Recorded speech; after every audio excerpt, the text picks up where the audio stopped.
नमस्कार, स्वागत है आप सभी का आयुष्मान भव में। मैं हूं प्रीति सिंह। आजकल की जीवन शैली, गलत खान पान और भागदौड़ भरी जिंदगी के कारण 10 में से 7 महिलाएं किसी न किसी स्वास्थ्य समस्या से पीड़ित रहती हैं।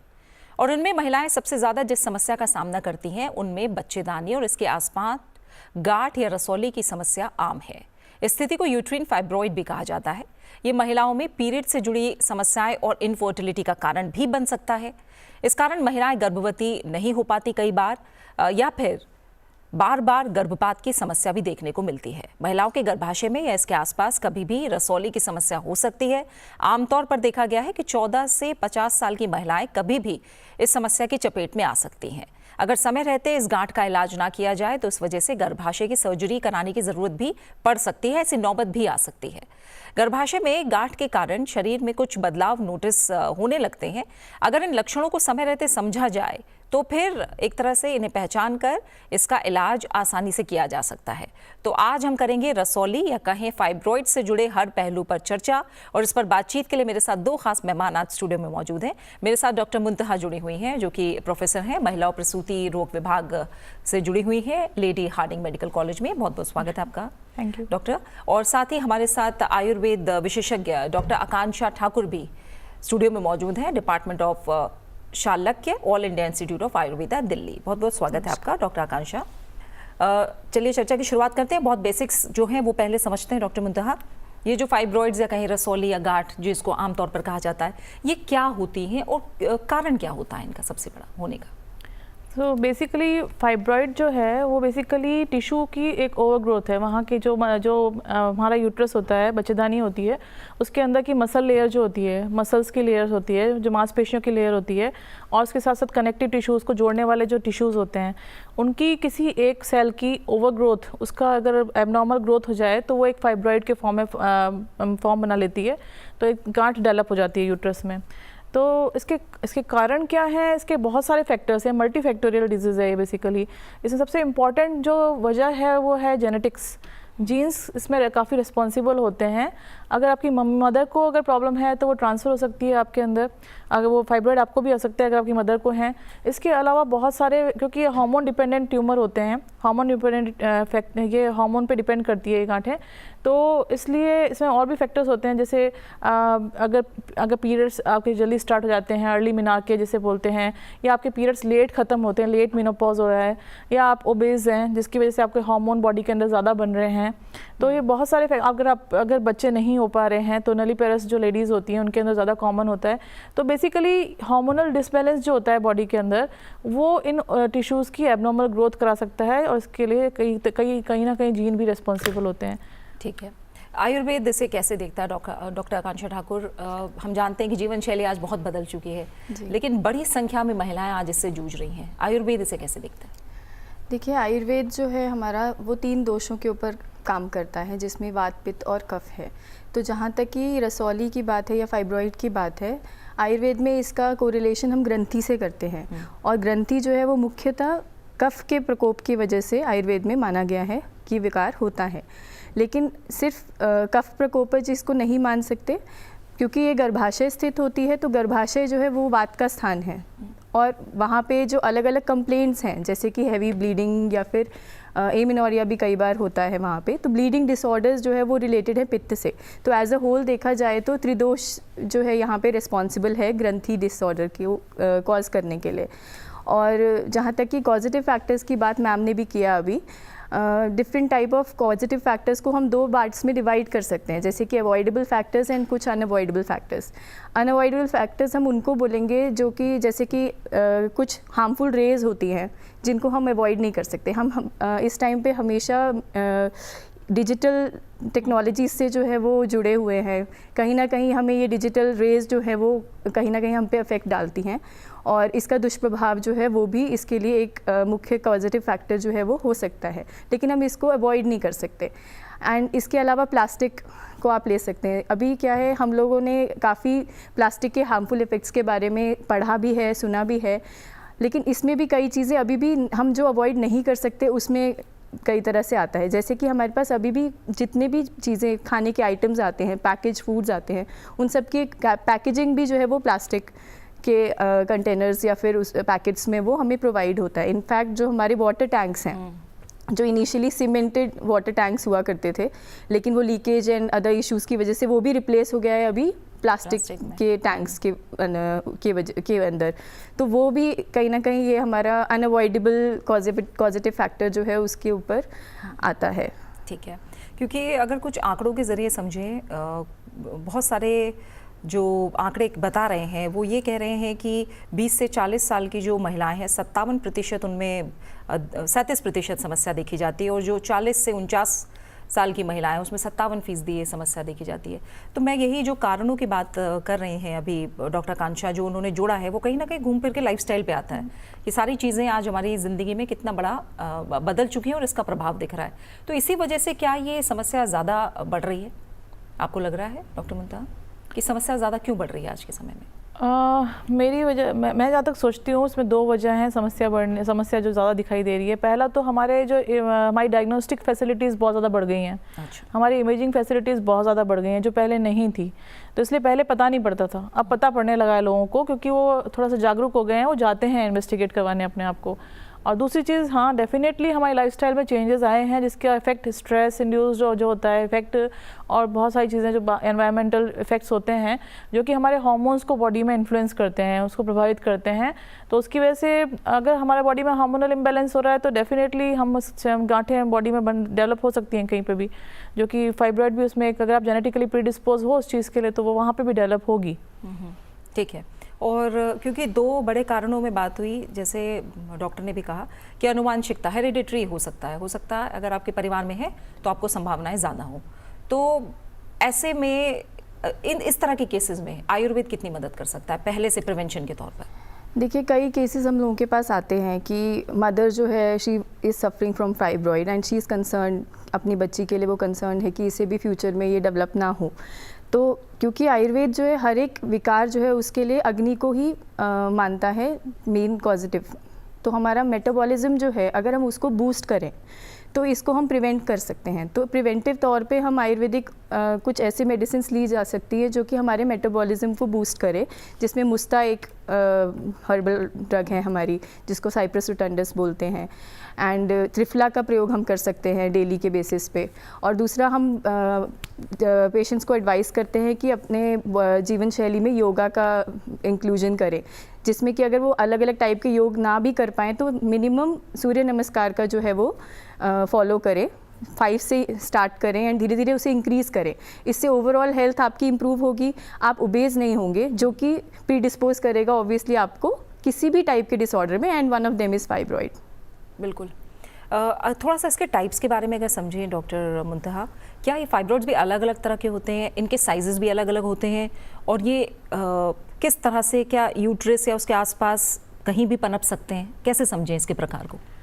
हाँ डेफिनेटली फाइब्रॉइड्स बहुत टाइप के होते हैं और इनका क्लासिफिकेशन है जो कि अलग अलग सोसाइटीज़ के द्वारा दिया गया है, जिसमें हम फिगो और जो यूरोपियन सोसाइटी है उनका ज़्यादा हम फॉलो कर रहे हैं यहाँ पे, और वैसे जो टेक्स्ट बुक में मेंशन्ड है। तो फाइब्रॉइड यूट्रस के अंदर भी हो सकते हैं, यूट्रस के अराउंड भी हो सकते हैं, और जैसे सर्विक्स, यूट्रस के नीचे जो बच्चेदानी का मुंह बोलते हैं सर्विक्स में भी हो सकते हैं, और यूट्रस के अराउंड जैसे बाहर की तरफ अगर फाइब्रॉइड डेवलप हो जाए तो वो उसे पैरासाइट फाइब्रॉइड या अलग अलग टाइप के फाइब्रॉइड्स बोलते हैं। तो बेसिकली पर यूट्रस के फाइब्रॉइड्स को फर्दर उनको बांटा गया है उनकी लोकेशन के बेस पे कि कहाँ कहाँ पे वो डेवलप हो रहे हैं। तो जैसे जो फिगो का क्लासिफिकेशन जो हम सबसे ज़्यादा फॉलो कर रहे हैं आजकल, उसमें बहुत अच्छे से समझाया गया है कि 1 से 8 उन्होंने 0 नंबर से 8 नंबर तक उसको डिवाइड कर रखा है। उसमें वो यूट्रस के जो बच्चेदानी होती है उसके अंदर की एक कैविटी होती है हमारी, तो वहाँ से लेकर के यूट्रस की डिफरेंट वॉल के किस लेवल तक और यूट्रस की वॉल के बाहर के लेवल तक किस लेवल तक हैं, उसके बेस पे उसको 0, 1, 2, 3, 4, 5, 6, 7, 8 कैटेगरी में डिवाइड कर रखा है। तो उसकी लोकेशन हमारे लिए काफ़ी इंपॉर्टेंट है और साइज़ भी इंपॉर्टेंट है, क्योंकि वो हमको समझने में आसानी करती है कि उस पेशेंट को सिम्टम्स उस फाइब्रॉइड की वजह से हो भी रहे हैं या नहीं। क्योंकि फाइब्रॉइड जैसे आप पहले ही बता चुके हो इंसिडेंस, 10 में से 8 या 10 में से 7 लोगों को फाइब्रॉइड होते हैं और ज़्यादातर एसिम्टोमेटिक होते हैं। तो फाइब्रॉइड एक हवा नहीं है, ये बहुत कॉमन बीमारी है, बहुत कॉमन बीमारी भी नहीं कहूँगी, बहुत कॉमन फाइंडिंग है जो कि मिल जाती है यूट्रस के अंदर। और तो डेफिनेटली उसकी साइज़ और लोकेशन पे डिपेंड करता है कि वो किस तरह से प्रेजेंट करेगा। ठीक है, तो क्या आयुर्वेद भी इस हिसाब से ट्रीटमेंट अलग करता है? जी बिल्कुल, क्योंकि फाइब्रॉइड किस स्थिति को कॉज कर रहा है उसको जानना हमारे लिए ज़रूरी है। मोस्ट ऑफ द केसेस में फाइब्रॉइड एसिम्प्टोमेटिक रहता है, जैसे कि मैम ने भी बताया, अनलेस और until it is interfering with the fertility issue. अगर फर्टिलिटी के साथ वो इंटरफेयर कर रहा है तब हम उसको उसके अकॉर्डिंग ट्रीट करेंगे। एंड कई बार ऐसा भी होता है कि पेशेंट को फाइब्रॉइड है एंड उसने कंसीव किया and the patient delivered also, अच्छा, और वो फाइब्रॉइड उसमें इंटरफेयर नहीं किया, तो उस केस में हमें फाइब्रॉइड को नहीं टच करना है। मोस्टली 4 सेंटीमीटर के अबव फाइब्रॉइड जो होते हैं उसमें ही हमें देखने को मिलता है कि पेन पेशेंट कंप्लेन कर रहा है, उससे बिलो में वो एकदम एसिम्प्टोमेटिक रहता है। तो जब तक पेशेंट पेन या फिर अदर कोई सिम्टम जो है वो कंप्लेन नहीं कर रहा है, उसका ट्रीटमेंट हम उसके अकॉर्डिंग ही चलाते हैं। एंड जब हम उसको 4 सेंटीमीटर से बिलो के जो ट्रीटमेंट है उसको हम ओरल मेडिसिन पे ही ट्रीट करते हैं आयुर्वेद के अकॉर्डिंग। एंड अबव 4 सेंटीमीटर हम लोग panchakarma therapies and other therapies जो हमारे यहाँ बस्तियाँ बताई हैं, विरेचन थेरेपी बताई है, और अलग अलग कंप्लेन के अकॉर्डिंग वो हम लोग उसको मैनेज करते हैं। ठीक है डॉक्टर मुंदा, जैसे आपने कहा कि कई बार तो लक्षण दिखते ही नहीं है, लेकिन इसका मतलब क्या है कि वो परेशान करने वाला गांठ नहीं है? और जब लक्षणों की बात करें, आम तौर पर ऐसे कौन से सिम्टम्स हैं जो देखने को मिलते हैं, और अगर ये सिम्टम्स हैं तो डॉक्टर की सलाह ज़रूर लेनी चाहिए? फाइब्रॉइड कई तरह से प्रेजेंट कर सकता है। सबसे इम्पॉर्टेंट तो होता है मेंस्ट्रुअल इरेगुलरिटीज़। जो पीरियड्स में प्रॉब्लम है, सबसे ज़्यादा कॉमन कंप्लेन यही होती है, जिसमें हैवी पीरियड्स अगर हो रहे हैं किसी लेडीज़ को, तो वो हम अल्ट्रासाउंड करवा के देखते हैं कि फाइब्रॉइड तो नहीं है। तो या फिर अगर अंदर का कैविटी का फाइब्रॉइड है तो बीच बीच में स्पॉटिंग होना, किसी रिलेशनशिप के दिन स्पॉटिंग हो जाना, या फिर क्रैम्प्स आना, बहुत ज़्यादा पीरियड्स के दौरान क्रैम्प्स आ रहे हैं पेशेंट को, या फिर उसके अलावा तो बेसिकली मेंस्ट्रुअल इरेगुलरिटीज़ एक पार्ट है। दूसरा पार्ट है कि प्रेशर सिम्टम्स, जैसे अगर फाइब्रॉइड इतना बड़े हैं कि वो बाथरूम की जो जगह है, पेशाब की थैली है, उस पर कंप्रेस कर रहे हैं, या फिर पीछे लैट्रिन का एरिया है उसको कंप्रेस कर रहे हैं, तो पेशेंट को सिम्टम्स आते हैं। या फिर उसको ड्रैगिंग सेंसेशन फील होती है नीचे की तरफ, कि कुछ भारीपन लग रहा है जो कि खींच रहा है, इसकी वजह से दर्द रह रहा है, तो ये सिम्टम्स हो सकते हैं। उसके अलावा इनफर्टिलिटी, जो कि सबसे इंपॉर्टेंट इशू है। अगर वो कई फाइब्रॉइड की पोजीशन ऐसी होती है कि जो कि जैसे मैंने बताया, कैविटी वाले जो अंदर की तरफ फाइब्रॉइड होते हैं वो आपको प्रेगनेंसी लगने से प्रॉब्लम कर सकते हैं, तो इनफर्टिलिटी में इशू हो सकते हैं। या फिर प्रेगनेंसी हो गई तो प्रेगनेंसी कॉम्प्लिकेशंस हो सकती हैं, लाइक जैसे कि अबॉर्शन हो सकते हैं जल्दी, या लेबर जल्दी स्टार्ट हो सकता है, या फिर ब्लीडिंग स्टार्ट हो सकती है उसकी वजह से। तो अलग अलग टाइप के फाइब्रॉइड्स के अलग अलग सिम्टम्स होते हैं, तो उसके हिसाब से हम उसको ट्रीट करते हैं। ठीक है, जैसे शुरुआत में भी ये बात आई है डॉक्टर आकांक्षा कि हर फाइब्रॉइड को ट्रीटमेंट की ज़रूरत नहीं है, आयुर्वेद भी यही मानता है? एक्चुअली आयुर्वेद के अकॉर्डिंग फाइब्रॉइड स्थिति जो है वो डेवलप हो रही है क्योंकि हमारे यहाँ बॉडी में आम का पाचन नहीं हो रहा, मतलब मेटाबॉलिज्म जो है वो डिस्टर्ब हो रहा है। तो मेटाबॉलिज्म डिस्टर्ब हो रहा है तो हमें मेटाबॉलिज्म को तो ट्रीट करना है। तो ऐसा नहीं है कि अगर फाइब्रॉइड हमारे पास एसिम्प्टोमेटिक फेज़ में आया है तो हम उसको विदाउट ट्रीटमेंट उसको वहाँ पे छोड़ देंगे। As per Ayurveda principles we have to treat the dhatvagni and the agni, mainly the metabolic fire, जो डाइजेस्टिव फायर है पेशेंट की, उसको हम ट्रीट करते हैं। एंड अदर प्रिवेंटिव मेजर्स जो है वो हम बिगिनिंग से ही स्टार्ट करते हैं पेशेंट में, like yoga and other exercises and dietary lifestyle habits, ये सब चीज़ें पेशेंट को पहले ही लेवल से हम एडवाइस करते हैं, जिससे कि ये आगे प्रोग्रेस ही ना करे। ठीक है, हम प्रिवेंशन प्लस मेडिकेशन दोनों तरीके से यहाँ पे काम करते हैं। ठीक है, क्या प्रिवेंशन एलोपैथी में भी संभव है? अगर फाइब्रॉइड है तो ज़रूरी नहीं है कि वो आगे प्रोग्रेस करेगा, तो ऐसा कुछ नहीं है कि कोई दवा आपको एडवांस में दे दी जाए।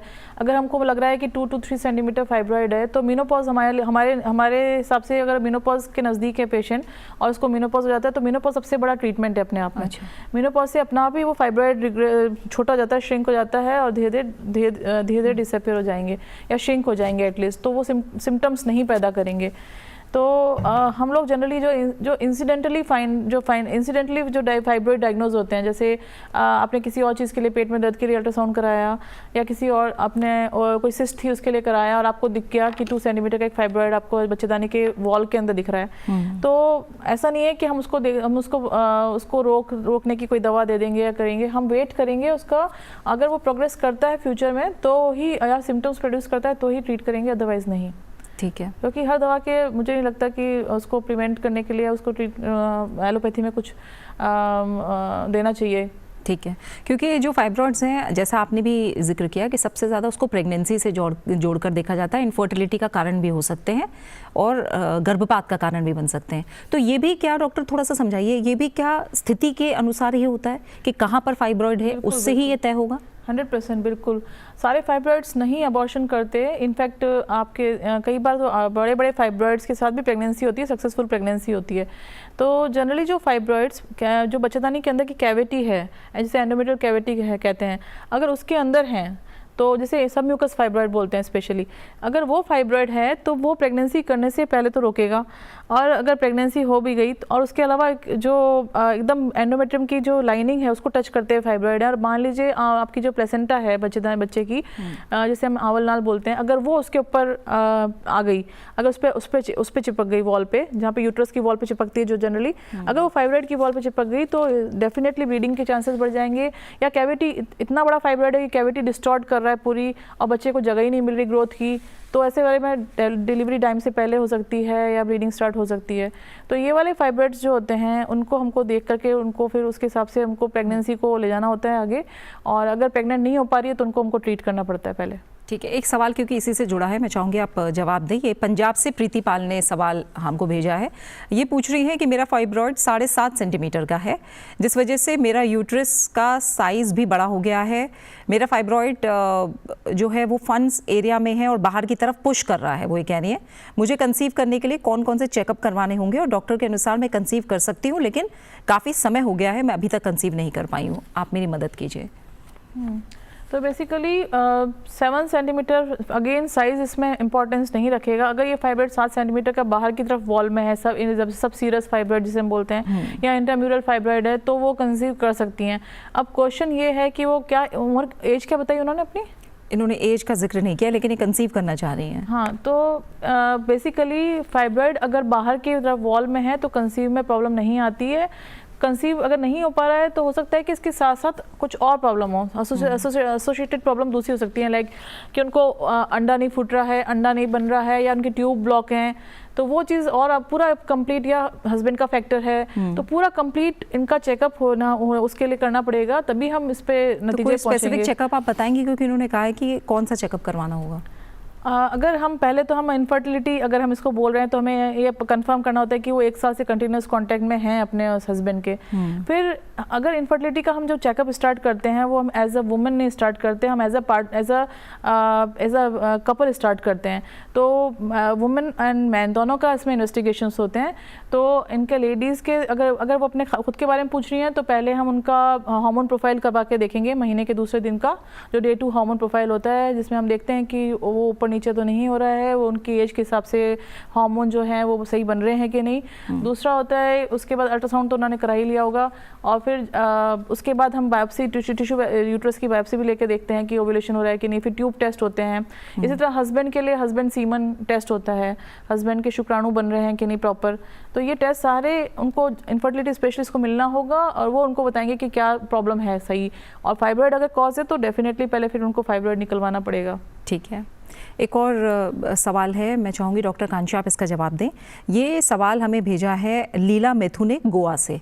ये कह रही हैं कि मुझे पीरियड्स में तेज़ दर्द होता है, मैंने डॉक्टर से मिलकर कुछ टेस्ट कराया, रिपोर्ट में 2 छोटे फाइब्रॉइड्स आए हैं, एक 2.5 mm का और एक 1.7 mm का। मेरी उम्र 38 साल है। डॉक्टर ने मुझे यूट्रस हटाने की सलाह दी है, मुझे सिर्फ दर्द की समस्या है, बाकी सब सामान्य है, तो इन्हें क्या करना चाहिए? देखिए, जब यहाँ पे पेशेंट पेन के साथ कंप्लेन कर रहा है और हिस्टेक्टमी के लिए एडवाइस किया गया है, तो ये हो सकता है कि सेल पैथोलॉजी जो है वहाँ पे भेजा गया हो, बायोप्सी जैसे मैम बता रही हैं। तो बायोप्सी में अगर वहाँ पे उसको स्क्वैमस इन्वॉल्वमेंट जो है वो आ रही है, मतलब स्क्वैमस सेल्स की ग्रोथ हो रही है, तो हो सकता है कि वो मेटास्टेटिक सजेस्ट कर रहा हो आउटग्रोथ जो है। अच्छा। तो दैट्स वाई इतने छोटे साइज़ में तो वरना हम रिमूव करने की सलाह नहीं देते हैं, और इस केस में इसीलिए उनको एडवाइस किया होगा हिस्टेक्टमी के लिए। ठीक है, ठीक है। और इसी के साथ मैं ये समझूंगी, क्योंकि आपने कहा कि साइज़ भी बहुत छोटा है, 2.5 mm और 1.7 mm है। ऐसे में अगर कोई और महिलाएं हैं जो छोटे फाइब्रॉइड से जूझ रही हैं, उनके लिए आप किस तरह की सलाह देंगे? क्या उनको अपनी दिनचर्या में बदलाव करना है, या क्या ऐसी चीज़ों का सेवन वो कर सकती हैं जिसका प्रभाव धीरे धीरे आगे जाके देखने को मिले? अच्छा, देखिए, जब साइज़ पहले ही छोटा है तो हमें बस ये कोशिश करना है कि वो साइज़ इंक्रीज़ ना हो। हम लोग जो मेडिसिन दे रहे हैं ऑब्वियसली साइज़ को रिड्यूस करने के लिए हम आयुर्वेद में देते हैं, जैसे कांचनार का प्रयोग हम करते हैं, वरुण का ड्रग जो है उसका प्रयोग करते हैं हम। बस हमें इसके साथ में ये ऐसे फूड प्रोडक्ट्स को भी यूज़ करना है जो कि उनकी ग्रोथ को प्रमोट ना करे। तो जैसे अगर हम सोया मिल्क ले रहे हैं तो उसको हमें रिप्लेस करना चाहिए आलमंड मिल्क से या फिर कोकोनट मिल्क से, उसको रिप्लेस करिए। या फिर अगर हम फ्लैक्स सीड्स का ज़्यादा यूज़ कर रहे हैं डाइट में तो उसकी जगह हम चिया सीड्स को यूज़ कर सकते हैं। ऐसे से और कुकुरबिटेसी फैमिली के जो वेजिटेबल्स हैं वो जो है वो हमारे लिए बेनिफिशियल रहेंगे फाइब्रॉइड के केस में। तो हमें डाइटरी हैबिट्स को अपना हेल्दी हैबिट्स के साथ, एक्चुअली हेल्दी हैबिट्स से ज़्यादा एस्ट्रोजन प्रमोटिंग हैबिट्स जो ना हो उनसे रिप्लेस करना है। तो इस तरह से हम खान पान में बदलाव ला सकते हैं, और साथ में योग और दिनचर्या जो है वो तो हमें अपनी सुधार करना ही पड़ेगा और योगा का अभ्यास करना है। खान पान का एलोपैथी मानती है कितना असर होगा? क्योंकि जब एस्ट्रोजन की बात हो रही है, बहुत सारे ऐसे चीज़ें हैं जिनसे एस्ट्रोजन लेवल और ज़्यादा बढ़ सकता है। डेफिनेटली मैं कॉम्प्रिहेंसिव ट्रीटमेंट में बिलीव करते हैं, होलिस्टिक अप्रोच होना चाहिए। और ओबेसिटी और ये सब अपने आप में एस्ट्रोजन जो बढ़ाती हैं, प्रोवोकेटिव फैक्टर्स हैं, उनको कम करने का अगर खान पान से कम होता है तो उसको ज़रूर फॉलो करना चाहिए, उसमें कोई बुराई नहीं है। और अपनी हेल्थ को फिट करने के लिए अगर सही बात है बिल्कुल कि अगर आपका वो मोटापा बढ़ेगा तो आपकी बॉडी में एस्ट्रोजन हार्मोन ज़्यादा बनेगा ही बनेगा और वो फाइब्रॉइड को बढ़ाएगा। तो सीधे लिंक है इसका, ऐसा कुछ। तो खान पान तो इम्प्रूव, लाइफस्टाइल मॉडिफिकेशन हम लोग भी एडवाइस करते हैं कि आप अपना वजन कम करिए, योगा मेडिटेशन करिए, सब हम लोग भी बोलते हैं अपने पेशेंट्स को, क्योंकि एक हर ट्रीटमेंट की होलिस्टिक अप्रोच होती है, सारी चीज़ें एक साथ अप्लाई की जाती हैं। क्योंकि पेशेंट परेशान आता है, ट्रीटमेंट करना ही हमारा बेसिक एम है कि वो खुश होकर वो इम्प्रूव होके जाए। और जो पहले वाला क्वेश्चन था जो आपने बताया था छोटे वाले फाइब्रॉइड्स के लिए क्या करना चाहिए, तो हिस्टेरेक्टमी ऑप्शन नहीं है सारी चीज़ों का। आजकल बहुत सारे साइंस ने तरक्की कर ली है, बहुत सारे ऑप्शंस हैं हमारे पास, जिसमें मेडिकल ऑप्शंस और कंजर्वेटिव ऑप्शंस दूसरे, जिसमें एक IUS सिस्टम, इंट्रायूटेराइन सिस्टम हम यूज़ करते हैं ऐसे पेशेंट्स के लिए जो कि बहुत सीवियर डिस्मेनोरिया के साथ आते हैं, जो पीरियड में दर्द हो रहा है उनके लिए। तो उनके लिए हम LNG IUS करके हमारे पास सिस्टम होता है जिसमें हार्मोन निकलते हैं, कॉपर जैसा डिवाइस होता है, वो डाल देते हैं अंदर, 5 साल के लिए इफेक्टिव होता है, वो उसके लिए यूज़ कर सकती हैं। तो हिस्टेरेक्टमी लास्ट अप्रोच है ट्रीटमेंट की, फर्स्ट अप्रोच नहीं है। उससे पहले बहुत सारे ऑप्शन हैं हमारे पास दवाइयों के फॉर्म में और इसके फॉर्म। इसीलिए अच्छे स्वास्थ्य विशेषज्ञ, अच्छे डॉक्टर से मिलना ज़रूरी है इन केसेस में भी। जैसे डॉक्टर ने बताया कि बहुत सारी ऐसी बातें हैं कि हर रसौली को ट्रीटमेंट की ज़रूरत नहीं है अगर वो आपको परेशान नहीं कर रही है, और कहीं ना बच्चेदानी निकालना एक बहुत आगे जाकर ट्रीटमेंट है, जब बाकी ट्रीटमेंट असर ना दिखाएं या उनका कोई फ़ायदा ना हो। दूसरी बड़ी बात कि लाइफस्टाइल में चेंजेस जो हैं वो आपको करने होंगे, खान पान पर ध्यान देना होगा, फिजिकली एक्टिव रहना होगा अगर अपने आप को आपको सेहतमंद रखना है तो। इसके अलावा मैं ट्रीटमेंट को लेकर ही अब थोड़ी और बात करूँगी आपसे। डॉक्टर कांक्षा, जब आप ट्रीटमेंट की बात कर रहे हैं, आपने बहुत सारी चीज़ें ऐसी बताई हैं, क्या कोई आयुर्वेद में या कहीं किचन में ऐसा खजाना है जो हर महिला को सूट कर सकता है? देखिए, हर महिला को सूट करने के लिए बॉडी कॉम्पोजिशन अलग अलग है, तो हम ये नहीं बोल सकते कि अगर हमें त्रिफला देना है तो everybody can have triphala. Triphala के अपने प्रॉपर्टीज़ हैं, लेकिन उस टाइम पे आपका बॉडी कॉम्पोजिशन कैसा है, बॉडीली ह्यूमर्स का स्टेटस क्या है, वो ज़रूर डिपेंड करता है। तो ये नहीं कि हम, अगर मुझे जितना त्रिफला इफ़ेक्ट कर रहा है किसी चीज़ के लिए, आपको भी उतना ही त्रिफला इफ़ेक्ट करे। तो ऐसे ब्लाइंडली हमें कोई भी चीज़ किचन से उठा के जस्ट खा लेनी है, ऐसा नहीं है। ऑब्वियसली हमें चिकित्सक के परामर्श के बाद ही, जब हमारा प्रकृति परीक्षण जो हम लोग करते हैं पेशेंट का, वो उसके अकॉर्डिंग जो है हम लोग डाइट जो है वो फ्रेम करते हैं इंडिविजुअल की। तो ये इंडिविजुअल बेस्ड अप्रोच है, ऐसे कोई भी चीज़ नहीं है कि हर कोई उसका सेवन कर सकता है। ठीक है। ट्रीटमेंट को लेकर अगर आप और हमें बता पाएँ, किस किस तरह की ट्रीटमेंट मौजूद हैं, और क्या ये माना जाए कि फाइब्रॉइड्स के साथ भी एक महिला सामान्य ज़िंदगी जी सकती है? डेफिनेटली बिल्कुल जी सकती हैं, क्योंकि 10 में से 8 लोगों को फाइब्रॉइड की कॉमन प्रॉब्लम है, और सभी मेनोपॉज आते आते ज़्यादातर प्रॉब्लम्स अपने आप में रिजॉल्व हो जाती हैं, तो इसलिए इससे डरने की बात नहीं है। ट्रीटमेंट में बेसिकली 3 तरह की लाइन ऑफ ट्रीटमेंट हम लोग हम पढ़ते हैं और बताते हैं लोगों को। एक तो एक्सपेक्टेंट मैनेजमेंट, जैसे हमने बताया कि जो इंसिडेंटल फाइंडिंग है फाइब्रॉइड्स की, उनके अंदर हम केसेस में कुछ नहीं करते, हम वेट एंड वॉच करते हैं। उससे ज़्यादा आप 1 साल बाद रिपीट अल्ट्रासाउंड करा के देख लीजिए कि आपके फाइब्रॉइड का साइज़ बढ़ रहा है या नहीं बढ़ रहा है। दूसरा है मेडिकल ट्रीटमेंट, या ऐसे भी बोल सकते हैं कंजर्वेटिव अप्रोच जो होती है। तो मेडिकल ट्रीटमेंट में कई तरह की दवाइयाँ अवेलेबल हैं। बेसिकली मैंने जैसे बताया कि हार्मोन डिपेंडेंट होते हैं fibroids, oestrogen and progesterone hormone का काफ़ी रोल होता है उनके अंदर। तो इन हार्मोन को मॉड्यूलेट करने की दवाइयाँ अवेलेबल हैं हमारे पास, जो कि साइज़ को डिक्रीज़ करती हैं। तो वो डिपेंड करता है कि अगर वो पेशेंट मेनोपॉज के पास है, पेरीमेनोपॉजल है और फिर सिम्टोमेटिक है फाइब्रॉइड के साथ, तो फिर हम उनको ये टैबलेट्स दे सकते हैं ताकि वो स्मूथली मेनोपॉज की तरफ चली जाएँ। तो और इसके अलावा इन दवाइयों के अलावा और जो या फिर जो सर्जरी नहीं करा सकती हैं या सर्जरी नहीं कराना चाहती हैं, वो उन लोगों में भी यूज़ कर सकते हैं, या जो कंसीव करना चाहती हैं और छोटे छोटे इतना ज़्यादा बहुत मैसिव फाइब्रॉइड नहीं है, तो उनमें भी हम दे सकते हैं ये दवाइयाँ।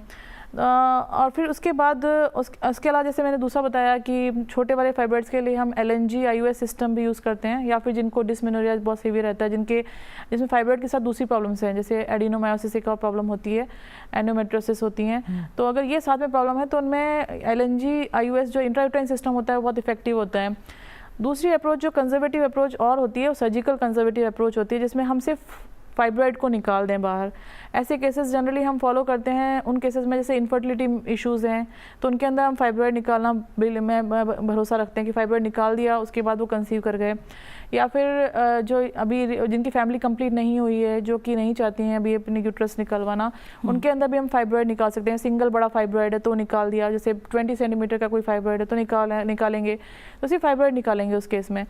और लास्ट फिर उसके अलावा आजकल और भी नई नई चीज़ें आ गई हैं, जैसे जो magnetic resonance, focused ultrasound, laser रे से फाइब्रॉइड को गलाने वाली चीज़ें हैं, बहुत सारा यूट्राइन आर्टरी एम्बोलाइजेशन। तो बहुत सारा साइंस ने बहुत तरक्की कर ली इस मामले में, बहुत सारे ऑप्शंस अवेलेबल हैं आजकल।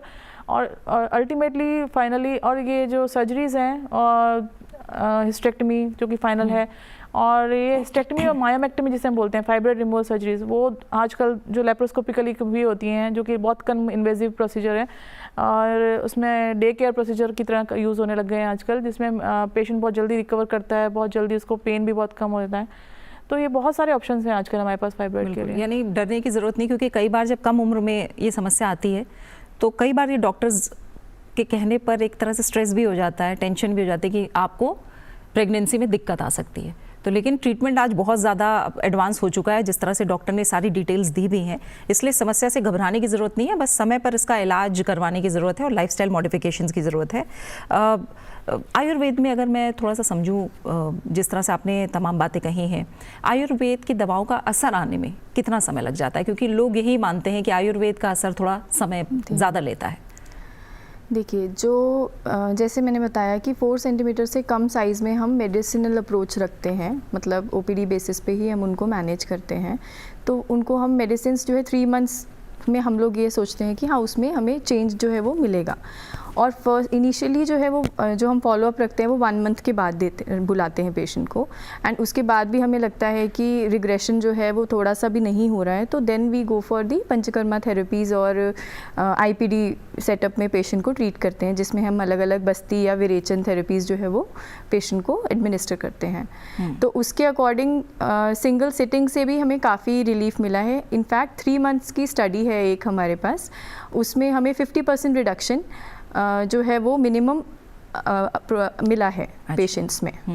तो मुझे ऐसा लगता है कि 3 मंथ्स टू 6 मंथ्स में इसमें हमें काफ़ी अच्छे रिजल्ट्स मिलते हैं। ठीक है डॉक्टर कांक्षा, इन्हें आप क्या सलाह देंगी? राधिमा शुक्ला ने उत्तर प्रदेश से सवाल पूछा है।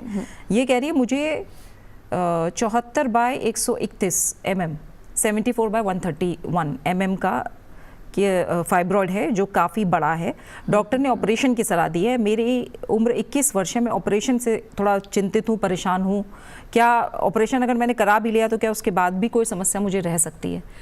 तो आयुर्वेद विशेषज्ञ के तौर पर आप क्या कहेंगे? देखिए, जो ये साइज़ वो बता रहे हैं वो है तो साइज़ 4 सेंटीमीटर से तो बड़ा ही है हमारे पास, लेकिन उसकी एज पेशेंट की जो है वो कम है, और फाइब्रॉइड एक बार ऑपरेट हो गया तो वापस उसका रिकरेंस नहीं होगा, ऐसा नहीं है। अच्छा।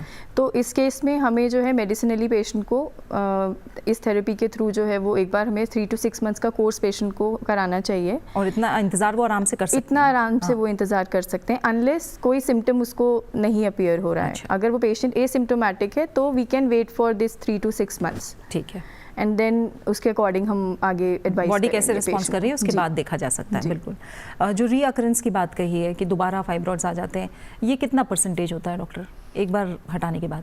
हाँ, रिकरेंस होता है फाइब्रॉइड्स में, क्योंकि ज़रूरी नहीं है कि वो उसी सेल से हो, दूसरी सेल्स में भी चेंजेस आ सकते हैं। वो सेल भी यूट्रस के अंदर की जो सेल्स हैं, जो मसल सेल हैं, वो वापस से उसमें जिसकी टेंडेंसी है बनने की, जैसे मैंने बताया जिसकी बॉडी की टेंडेंसी है बनने की फाइब्रॉइड्स, वो वापस से जनरेट हो सकते हैं उसमें। तो सर्जरी के बाद कितनी है तो ऑलमोस्ट 20 to 30% चांसेस होते हैं ऑलमोस्ट के वापस से आ सकता है वो फाइब्रॉइड, अगर नहीं निकला हो ढंग से तो। और अगर जैसे सिंगल लार्ज फाइब्रॉइड, जैसे ये वाला फाइब्रॉइड जैसे बता रहे हैं, तो इस वाले केस में जनरली सर्जरी के बाद ऐसे अगर कोई और जो किसी और जगह नहीं है, क्योंकि इमेजिंग इतनी एडवांस हो चुकी है आजकल के, MRI जो हम लोग करवाते हैं उसमें पता पड़ जाता है कि या अल्ट्रासाउंड से भी पता पड़ जाता है कि फाइब्रॉइड्स और कहीं जगह डेवलप तो और छोटे छोटे फाइब्रॉइड्स तो नहीं रह गए हैं। तो इस केस में जनरली रिकरेंस रेट काफ़ी कम रहती है, उस वाले केस में तो बहुत ही कम है। ऐसे ज़रूरी नहीं कि आए फाइब्रॉइड वापस, बट हाँ अगर छूटा है कुछ पार्ट पीछे तो फिर चांसेस हैं कि 20% चांसेस हैं कि आ सकता है वापस वो फाइब्रॉइड। अच्छा, थोड़ा सा बता दीजिए कि 2 to 20% किसी को हो सकता है एक ही फाइब्रॉइड हो, किसी को बहुत सारे हों, ये भी देखने को मिलता है? हाँ बिल्कुल, मल्टीपल फाइब्रॉइड्स में ज़्यादा रिस्क रहता है रिकरेंस का। अच्छा, जो सिंगल फाइब्रॉइड है उनमें कम रिस्क रहता है वापस आने का, क्योंकि वो कंप्लीट रिमूवल जब डिपेंड भी करता है कौन सी लोकेशन पे है वो। जैसे बाहर की तरफ ही है फाइब्रॉइड तो निकाल दिया तो वो चांसेस बहुत कम है, ऑलमोस्ट नीली है कि वो वापस आएगा। बट हाँ अगर फाइब्रॉइड बीच में फंसा हुआ है मसल के बीच में और मान लीजिए कुछ फाइबर्स रह गए तो चांसेस हैं कि रिकरेंस होगा उसका। और मल्टीपल फाइब्रॉइड्स, अगर छोटे छोटे से मटर के दाने से भी छोटे फाइब्रॉइड्स हैं जो कि नहीं निकाल सकते आप सर्जिकली, और अगर वो तो वो वापस कभी भी बढ़ सकते हैं।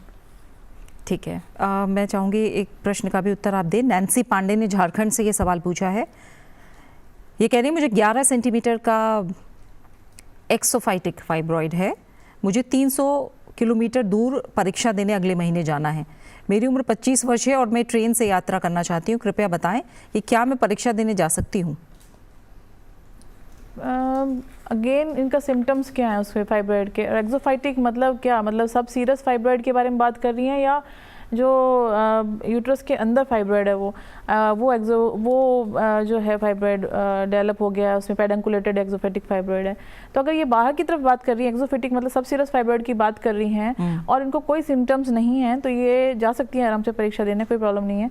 बट अगर उनको पेट में दर्द हो रहा है रह करके, या फिर उनको कंप्रेस कर रहा है, क्योंकि 11 सेंटीमीटर छोटा नहीं होता है, बड़ा होता है, तो फिर इनको मेरे ख्याल से ट्रीटमेंट लेना स्टार्ट कर देना चाहिए। हो सकता है ये अभी फ़िलहाल अगर चाहें तो दवाएं स्टार्ट कर सकती हैं और उसका साइज़ थोड़ा छोटा होने का वेट कर सकती हैं, जब तक अपना एग्ज़ाम भी दे सकती हैं, और जब वापस आके दिखाएं डॉक्टर को और उसके हिसाब से ट्रीटमेंट लें फर्दर। ठीक है, और एक सवाल वही मिलता जुलता है डॉक्टर आकांक्षा, फिर भी आप जवाब दें इसका। गीता बत्रा ने पूछा है दिल्ली से, मेरा इंट्राम्यूरल फाइब्रॉइड 17.7 mm और 12.4 mm का है, इसके लिए क्या ऑपरेशन की ज़रूरत है? क्या आयुर्वेदिक या होम्योपैथिक दवाओं से फाइब्रॉइड ठीक हो सकता है? देखिए, इतने साइज़ में सिंगल आयुर्वेद के इलाज पे तो पेशेंट को डिपेंड नहीं करना चाहिए। ठीक है, इसमें हमें एक होलिस्टिक एड ऑन अप्रोच जो है चलानी चाहिए। एलोपैथिक के साथ में ही जैसे वो लोग हार्मोन थेरेपीज़ करते हैं, उनके साथ में हमारा आयुर्वेदिक थेरेपी जो है वो इंटीग्रेटिव केयर में हेल्प कर सकती है पेशेंट को। Size is very small, 17.7 mm only. mm बोल रहे हैं? mm 17.7 mm, 12.4 mm centimetre. नहीं, हाँ वो सेंटीमीटर में नहीं। ठीक है, और क्या ऐसा भी हो सकता है कि क्योंकि जैसे रिअकरेंस की बात है कि एक बार आपने अगर फाइब्रॉइड निकलवा लिया, बड़ा भी है मान लीजिए या मल्टीपल है, निकलवा लिए, उसके बाद आप आयुर्वेद को फॉलो कर रहे हैं, तो ये भी हो सकता है कि दोबारा वो समस्या डिले हो या ना हो?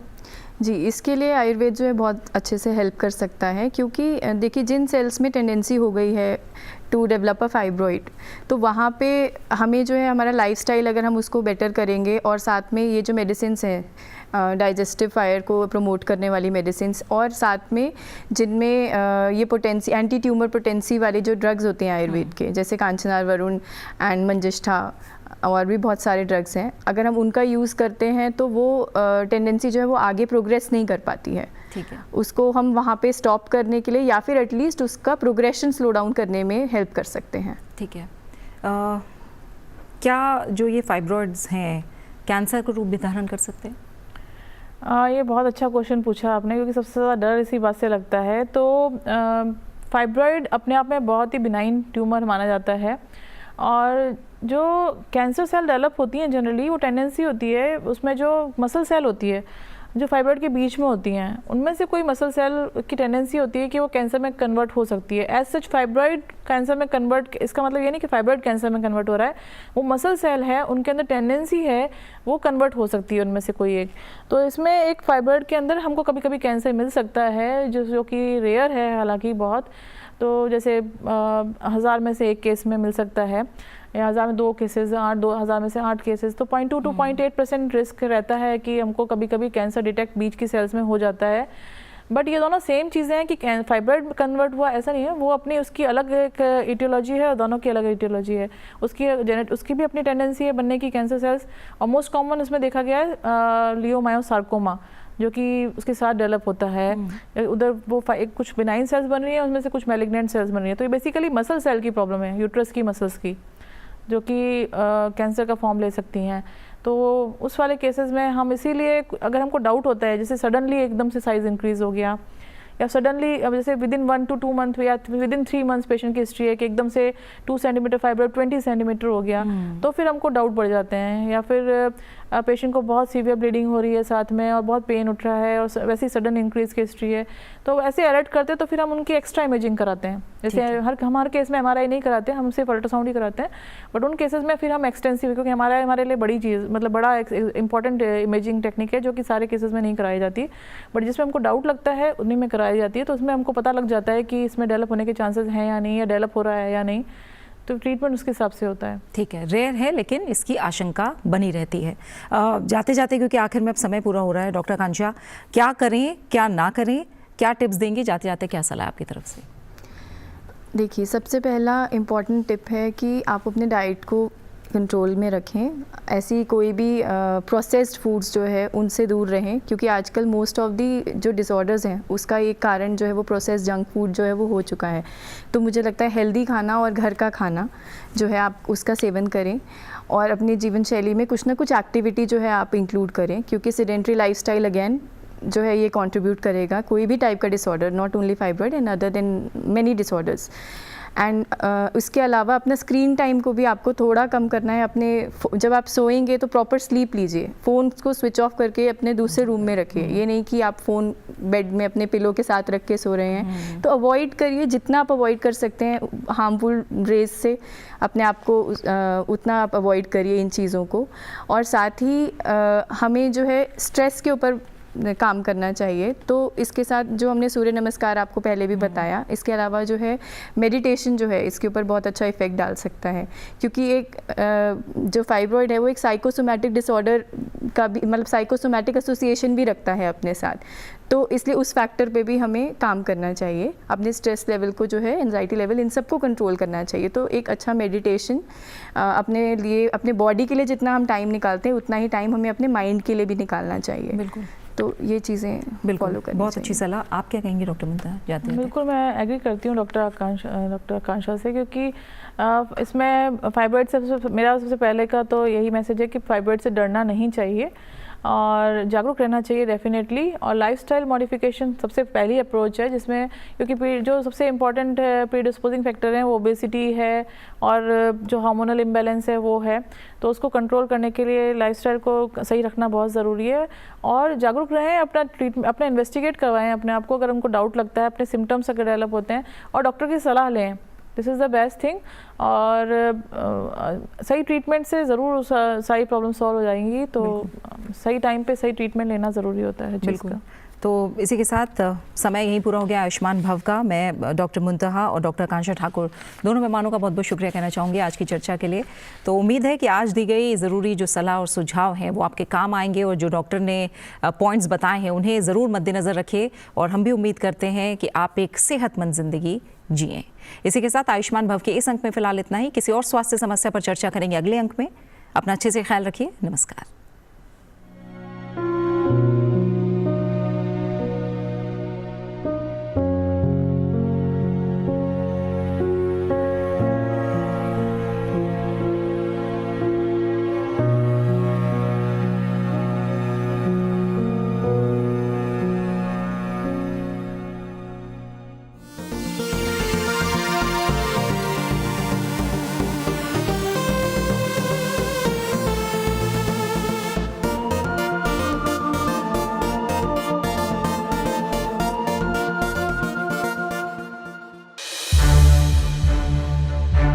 To watch more programs of Sunset TV, subscribe to our YouTube channel and don't forget to like and share them.